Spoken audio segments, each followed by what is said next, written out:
marvelous. That would be a pleasure. Fine. I would enjoy it very, very much. And I think you're very kind to call, and it was a pleasure to talk with you. Thank you. And just in conclusion, Hilary, yes. What was the special magic that Bud Abbott and Lou Costello had for moviegoers in the 40s, in your opinion?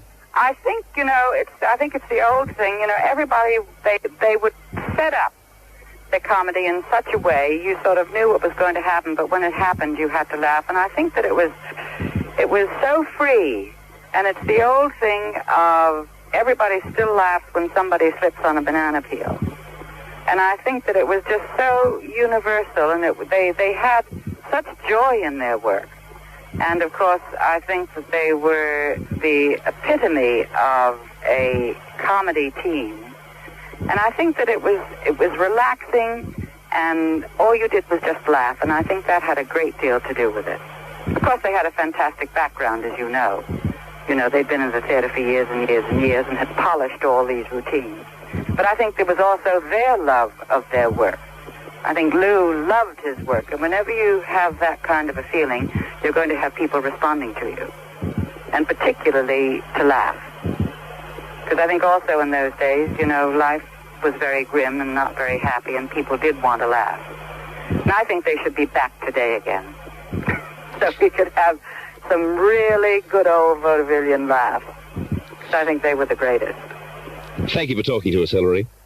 It was my pleasure. And thank you so much for calling me. Goodbye. Thank you. Bye-bye. We spoke then in Hollywood to Hilary Brooke. And we're about to call through to Hollywood once again, this time to speak with Charles Barton, a veteran American director, I believe now retired. There was a third person whom we wanted to speak with, and that was the writer for Abbott and Costello, a man called John Grant. But I do have a feeling that he's passed away, and all our investigations over there in Hollywood have been fruitless. One book does tell us that he passed away, and yet another index book that I've been reading, which is quite a recent one, makes no mention of his death. Still, we're unable to track him down, but we have been able to get Charles Barton, the veteran American film director, and he'll be with us very soon. There's an interesting story about John Grant. John Grant, the writer of whom I was speaking, was vaguely associated with McCarthyism, the witch hunt that was in Hollywood history, remembered now in 1978 as a blot on the copybook of anybody associated with it. But of course, at the time, it split the camp right in two, the fors and the againsts. And John Grant was one man who was slightly against McCarthyism, and Lou Costello felt just the opposite. And Lou Costello fired John Grant on those grounds, and he went on to write for Dean Martin and Jerry Lewis. We're touch-finding through now to Hollywood to speak with veteran film director Charles Barton.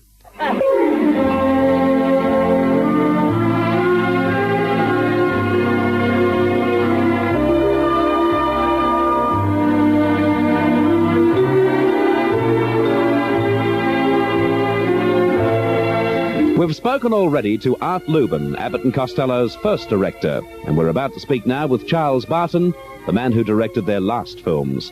And apart from his credits with Abbott and Costello, going through index books here, it's just unbelievable the number of films this man has done. You name the type of film that wasn't made by Charles Barton, and you're not talking about the American motion picture. And I'm pleased to say that I've got Mr. Barton on the line right now. Hello, Mr. Barton. Well, God bless you. Thank you very much for that.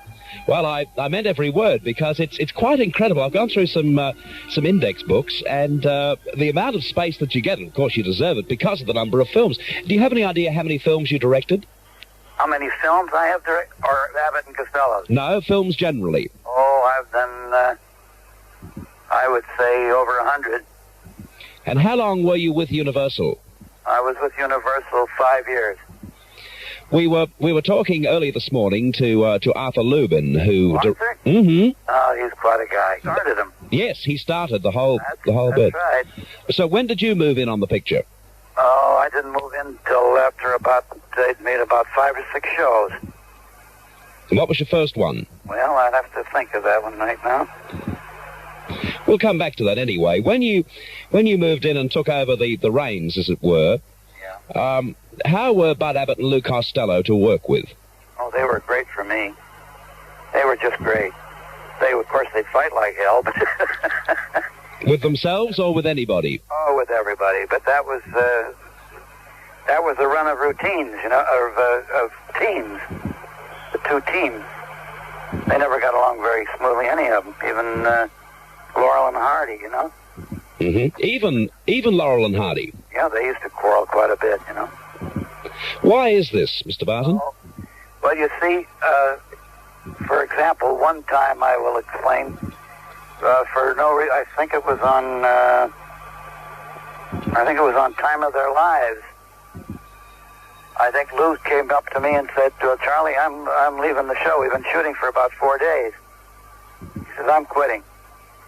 And I says, well, what's your beef now, Lou? He says, well, Bud's playing my part, and he should be playing mine. After 3 days of consultations, he came back. What sort of atmosphere was there on the set of an Abbott and Costello film? Well, for me, it was great. Just great. They played tricks all the time, you know. You've heard of that, I'm sure. Yeah, what sort of tricks? Well, they were great pie throwers. Their pie bill on some of the shows were around, I guess $3,800 just for pies. They'd throw pies, you know. Mm-hmm. That was to release their nervousness, I guess. Were they liked by their fellow actors, their support actors? Yes, they were very nice to them. Some of them even wouldn't work with them, but because they never knew what the hell they were going to do next, you know. Mm-hmm. But as a rule, people liked working with them very, very much. Very much. Did you see much of them socially? Towards the last part, yes. Quite a bit. Quite a bit. I was on a trip with Lou one time to Catalina on his boat, and he had one of these attacks, which was quite horrible, and we had to fly him home. And at that time, Bud was out on a boat way down at the Isthmus, and he heard the call that I put in for the aeroplane to take Lou back home. And I think Bud was there at the hospital before Lou ever got there. So that, right then, even with all their fighting and everything, that to me proved their great friendship, you know. Mr. Lubin said that Lou Costello was never the same man again after the death of his child. No, he changed. He changed quite a bit. But he did get over it. I don't know whether I shouldn't say that because I don't really think he did inside of himself. But that was a very horrible thing, too, to go through. But he managed. He got, I guess I shouldn't say this, but he got a little mad at his wife about that, you know. Mm-hmm. I guess that's common knowledge, though. How old was the boy again? He was only, 3 or 4, wasn't he? I think he was, I would say he was only about 3 years old. Yeah. You know, Mr. Barton, talking to a man like yourself who's had so much experience in the motion picture industry and having a look at some of the films you've directed going way back to the 30s to things like Rocky Mountain Mystery, The Last Outpost. I'm bringing up some memories now, aren't I? Sure do. It must be very interesting for you to look back and have a look at the techniques that were involved in filmmaking then and compare them with today. Oh, my, I should say so. I should say there's all the difference in the world. Today it's a cinch almost. Got everything at your fingertips, you know. And in those days we had to start thinking a little bit how the hell to do it. But I remember, it might be interesting to you, do you remember a picture called Wings? Yes, I do. Do you? Mm-hmm. Well, I was the assistant director on Wings. Now, And, what year was that made? Huh? What year would that be? Yeah, 24, I believe, was released in 25 or 26. Mm-hmm. But I remember Wellman, who was one of the best directors ever all time. We sat down for almost 40 days in San Antonio, Texas, because there wasn't a cloud. Because he said he wouldn't shoot an airplane in the sky without a cloud. Oh, God. Because he said you'd never see it move, which was true. So today, that wouldn't happen because they just put the clouds in. Yeah, yeah. So, entirely different. What about budget? You know, Abbott and Costello were such great box office successes, and it would be interesting for us, you know, choosing just one film that you made with them, which I think is one of their best films, Abbott and Costello Meet Frankenstein. Oh, yeah, that was good. Would you have any idea what sort of budget that film would be made on? Without their salary, because they got very big salaries, you know. What sort of money would they get? Oh God, they had percentage, and they would take. I think they both took a quarter of $250,000 to begin with. So that I would bring that salary way up. But the picture actually was made for, I would say about $900,000. Which, when you consider the amount of money it got back, is not very much money, is it? No, it was nothing. That's an interesting point that you make. Back in the 40s, there wouldn't be many actors on a percentage of the profit, would there? Very few. I think when I was working with the Marx Brothers, and they came to Paramount Studios, I think they were about the first ones to make a deal like that. And then I'm sure after that, Mae West did. I know that. So there was very few. How would you compare the Marx Brothers with Bud and Lou? Well, they were a different type of comedy. Different. Bud and Lou was really stand-up comics, you know. And the Marx Brothers were just wild, zany comedy, you know.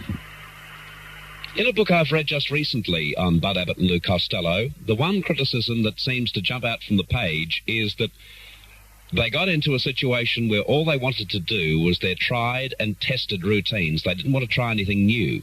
That's exactly right. Well, how, as director, then, would you approach that? How would you try and get them into new material? Well, I'm glad this is a very funny story. John Grant originally wrote we'll call it pack and unpack routine. That's when they were in trouble or something. They'd start to pack to get out, you know, get out of trouble, and then he'd say, oh, no, they've gone, so let's unpack. Then they'd unpack and go to the window again and see the same guys there, and they'd say, well, we better pack again, you know? And that routine was quite a famous burlesque routine. Well, we got a situation in a picture where I said to John, let's write a new whole thing on pack and unpack, you know? And John said, fine, that's a heck of a good idea. So we worked on it, and we put it in the script. Well, not asking any questions of them about the script or anything, which they never talked to you about. We got to the scene, and they said, we're not going to do that new one, we're going to do the old one. And I said, well, I don't want to do the old one. And Lou says, well, I don't care what you want to do. He says, that's what we're going to do. He said, you get 2 cameras, and he said, we know it, and we'll get 2 cameras, and you set them up, and we'll do the whole thing in about 20 minutes, and it's all over. I said, but Lou, we don't want to do it. He said, we're going to do it. I said, okay. So I got 2 cameras, and I set them up for the old routine, which I knew very well. And I said, are you ready? And they said, they're ready. So I said, camera. And they kept working, doing the old routine. And I sat as close to them as I could in a chair, under the camera. And they kept doing the routine and doing it and doing it. And finally, Lou stopped and turned to me and says, well, aren't you going to say cut? And I said, well, I was waiting for the funny stuff. How'd he take that? They left. They walked right off the set. And they came back in 3 days. Of course, the studio was mad as hell at me. Yeah. But they came back in 3 days, and what do you think? They knew the whole new routine. That is what is called now, and should have been called then, psychology, right? Yeah, something like it, yeah. You said the studio wasn't too happy. Who was the big chief in those days? Leo Spitz. Was it a hard studio to work for, Mr. Barton? Oh, no. They were wonderful. Universal? Yeah. Oh, God, they were just great. They were just great. They didn't interfere with anything that we did on Abbott Costello. You were on your own, you know, and they didn't want to hear any troubles.